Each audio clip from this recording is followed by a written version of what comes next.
Hello. This is a sideshow. I'm Theodore Parker, and today is Friday, May 31st, 2024. Wake up tomorrow morning and you'll be 6 months into 2024, June 1st.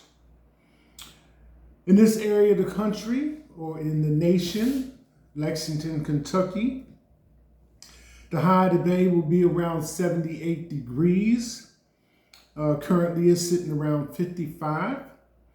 Times of sun and clouds. Highs in the upper 70s and lows in the upper 50s. Hail changes Texas 90s to winterish wonderland.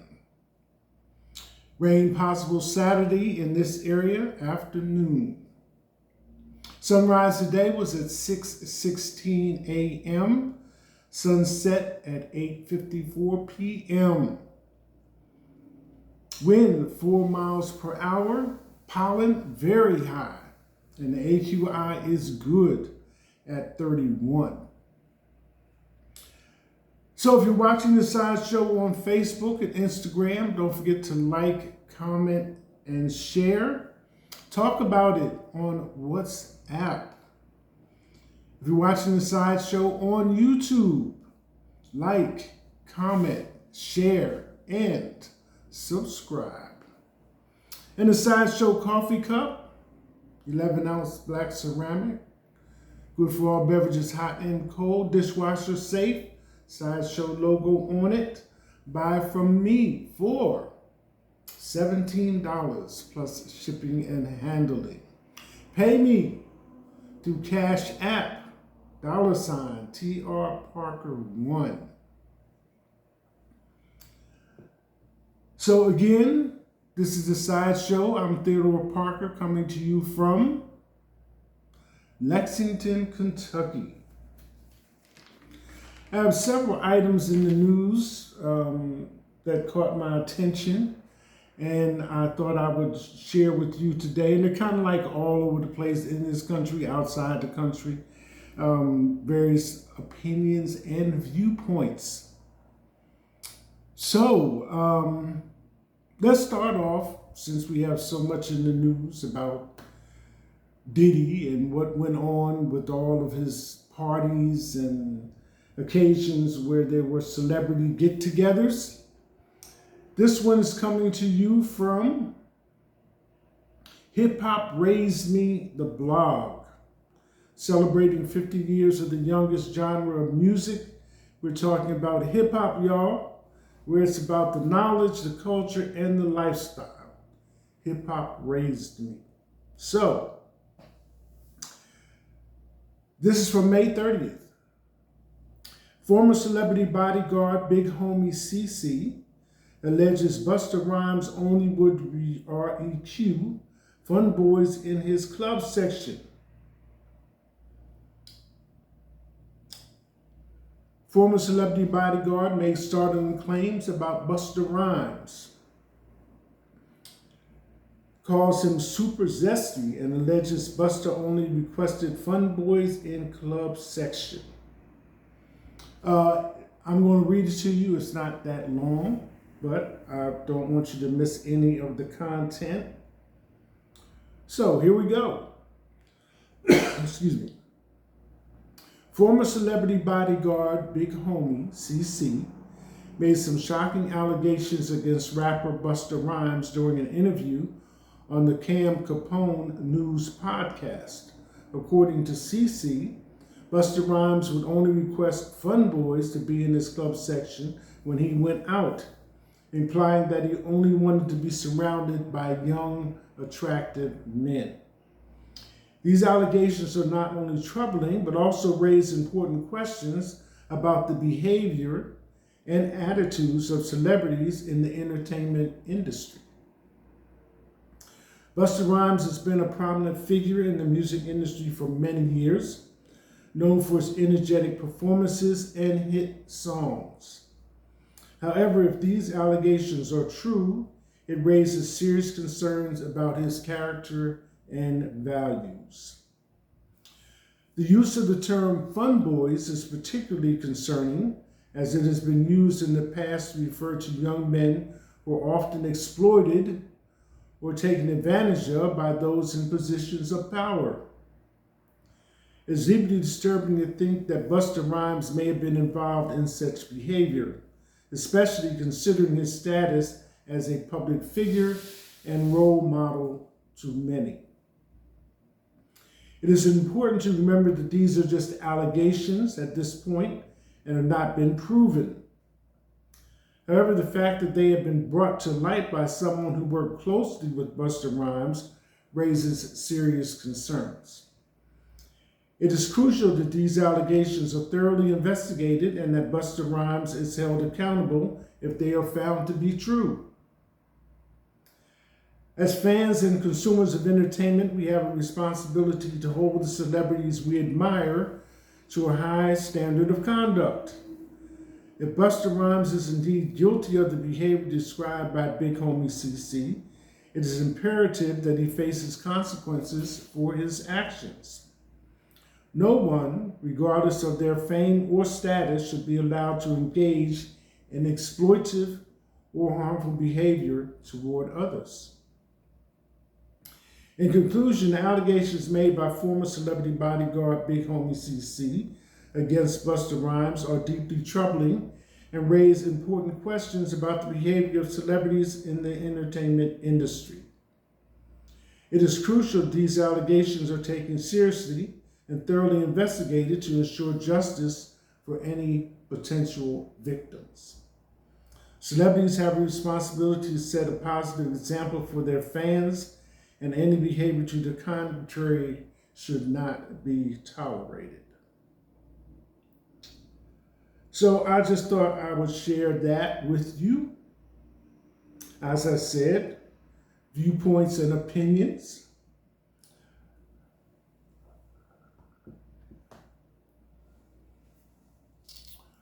Trump, guilty in hush money trial as jury hands down historic verdict. Former President Donald Trump was found guilty of 34 felonies by the jury in his hush money trial in New York on Thursday, making him the first former president in U.S. history to be convicted of a crime. The jury, composed of 12 Manhattan residents, found that Trump illegally falsified business records to cover up a $130,000 payment to adult film star Stormy Daniels before the 2016 election. They found him guilty on all counts on their second day of deliberation.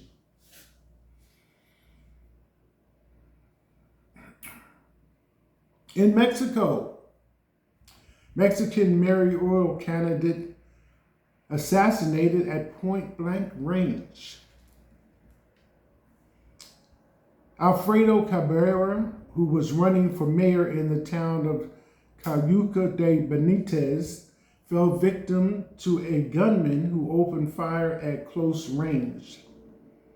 Video footage captured the harrowing moment when Alfredo Cabrera was shaking hands with supporters before his closing rally. Suddenly, shots rang out, sending waves of panic through the crowd.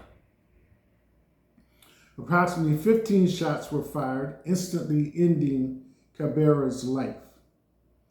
Prompt action from members of Mexico's National Guard resulted in the gunman being killed at the scene, but the motive behind this horrific act remains unclear.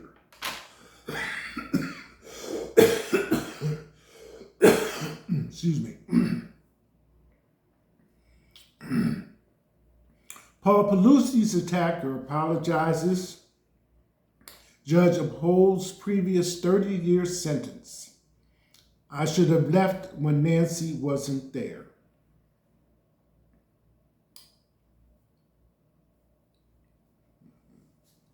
Ukraine war live updates. Russia says it isn't bluffing over threats to use nuclear weapons. Difficult night for Kharkiv. Russia's Dmitry Medvedev said on Friday that the Kremlin isn't bluffing over its threats to use tactical nuclear weapons against Ukraine.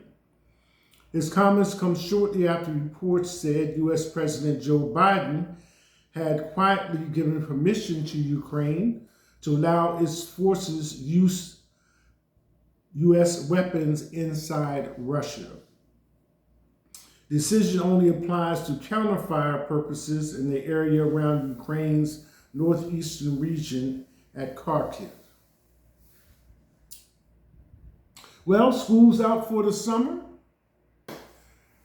Memorial Day was last weekend past. Swimming pools are open, as I said, and it's summer break. And it's around this time that Scribs has his spelling bee. So, as of last night, 12-year-old takes home Scribs spelling bee honors. In what was only the competition's second spell-off ever, a 12-year-old seventh grader from Tampa, Florida, has taken top honors Thursday night in the 2024 Scribs National Spelling Bee. Bruhat Suma claimed the title in dramatic fashion after a high-stakes and nail-biting spell-off with 12-year-old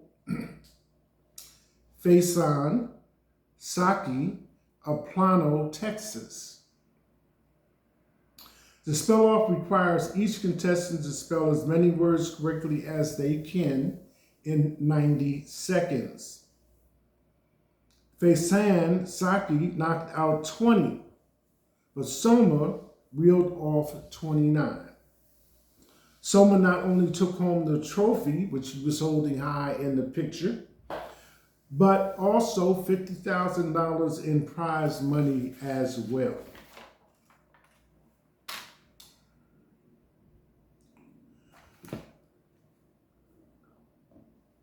Congratulations to him. As I said, today's program is mostly viewpoints. And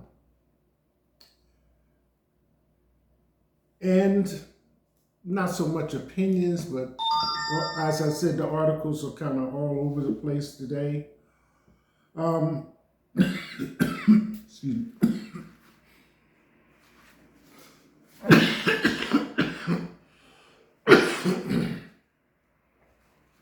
But speaking of schools, education, graduations, across the board, high school, colleges, universities, etc.,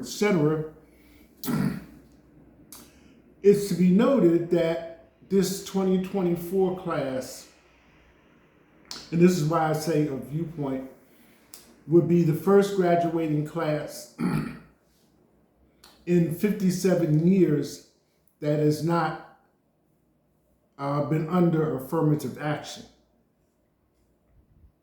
So,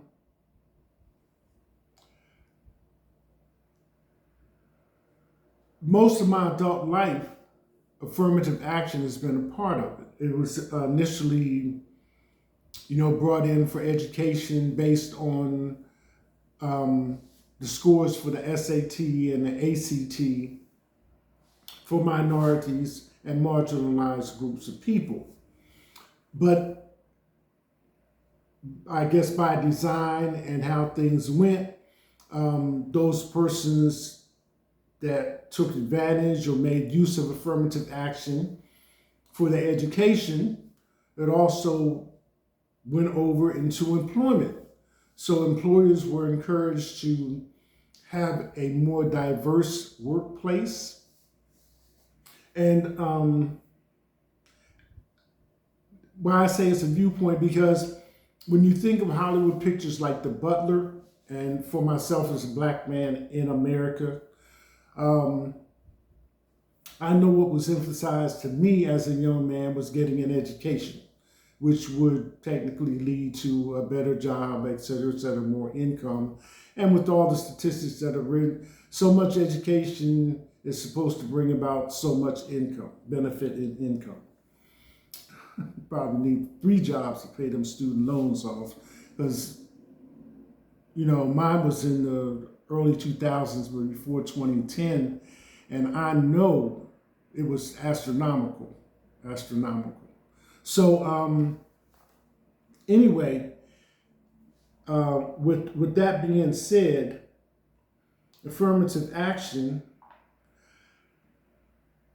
as of 2023, let me share this with you. In 2023, the Supreme Court ruled in Students for Fair Admissions versus Harvard that race-based affirmative action programs in college admissions violate the Equal Protection Clause of the 14th Amendment. This decision has been called a major blow to colleges' ability to attract a wide range of talented students. Systemic barriers like underfunded schools, income inequality, and housing discrimination can prevent even the most talented students from attending higher education. Without affirmative action to help students from underrepresented groups overcome these barriers, few Americans may be able to participate in the economy and democracy. The June 29th Supreme Court decision on affirmative action effectively ends race-conscious admissions practices in higher education and erodes 40 years of precedent. So this whole action stemmed out of, as it says here,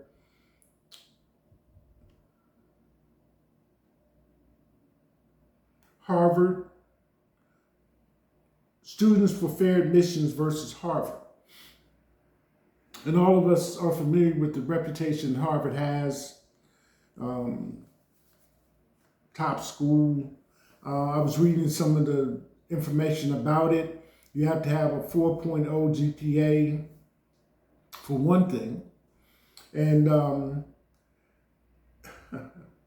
the other side, if your income or family's income is less than $85,000 a year, they may grant you a scholarship.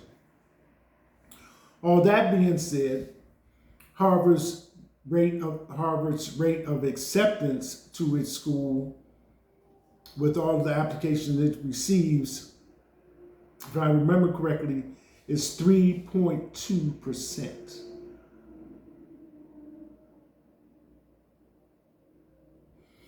So, as I look over my time under affirmative action as a black man, as I said, in America, the type of jobs we were offered, the type of jobs that we have, and I watched the progression and the timeline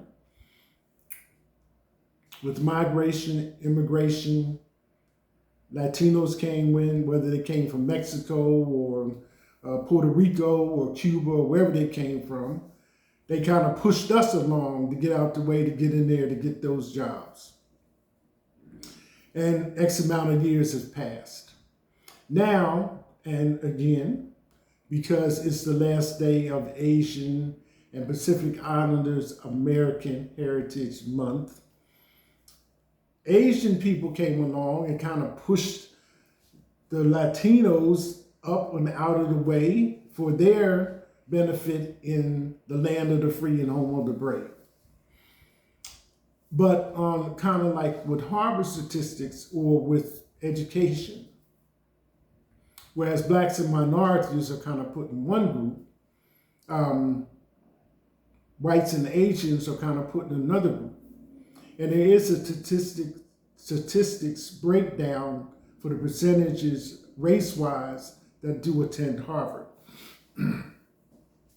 So all of this is just like history playing right in front of you, what you think is a good thing at the time and all that came out of it. And all the other things that we see today going on. So we have kind of implanted images or concepts of how we are in our cultures and in our race You know, the way we are at home and then the way we are in public or on our jobs or out with friends, et cetera, et cetera. So all of this kind of goes along with affirmative action. The Supreme Court justices ruled that the admissions policies at the University of North Carolina, one of the country's oldest public universities, and Harvard, violated the Equal Protection Clause of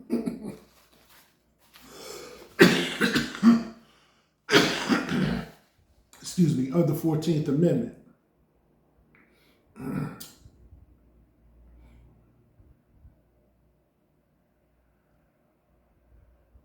So of those things, I think it's like 10 things that we consider to be our rights as far as the Constitution is concerned. And those things covered what affirmative action had been doing for the past 57 years. Because it came in with the Johnson administration. So it's a point of thought, you know. And as things go, if myself as a black man is complaining about something, and other people are hearing it, they're not going to say, well, I'm not just going to listen to you complain. I got some complaints I got over here myself, so let me just, you know, get those out there. So all the things that history has shown us and has been recorded, I think this is probably one of the biggest changes for this country. There's always been like a little undercurrent as to how people are progressing and getting along and advancing and things of this nature. Because we're just getting to a point where with so much interdependency, you know, not just in your neighborhood and who you go to for this and who you go to for that, but countries. You know, if there's a conflict, a disagreement, or whatever, then almost everybody has to assume a position and watch what's going on and try to get things worked out. So, summer of 2024.